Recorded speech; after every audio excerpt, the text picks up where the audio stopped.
কাল প্রধানমন্ত্রী মোদীর সভা, কিন্তু প্রকৃতি বিরূপ। কাল কি মোদীর সভা হবে, কি জানাচ্ছেন প্রাক্তন বিজেপি রাজ্য সভাপতি সুকান্ত মজুমদার? দেখব। মাননীয় প্রধানমন্ত্রীর আকর্ষণ এমন যে প্রকৃতি বিরূপ হোক বা স্বরূপ হোক, পক্ষে হোক বিপক্ষে হোক, মানুষ লক্ষাধিক সংখ্যায় কালকেও আসে। মানুষ মাননীয় প্রধানমন্ত্রীকে শুনতে, তাকে নিজের চোখে, চর্মচক্ষুতে যাকে বলে বাংলায়, সেই চর্মচক্ষুতে দেখার জন্য একবার আসে।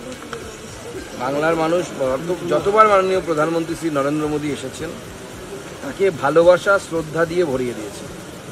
বাংলার মানুষের প্রতি মাননীয় প্রধানমন্ত্রী শ্রী নরেন্দ্র মোদীজির স্নেহ আছে, যেমন এরকম বাংলার মানুষেরও মাননীয় প্রধানমন্ত্রী শ্রী নরেন্দ্র মোদীর প্রতি স্নেহ, ভালোবাসা এবং শ্রদ্ধা আছে।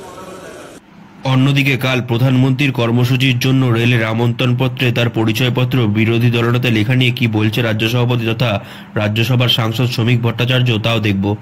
বিরোধী দলনেতা সেটা যারা কার্ড ছাপিয়েছেন তাদের প্রশ্ন করবে, এর উত্তর তো আমি দেব না।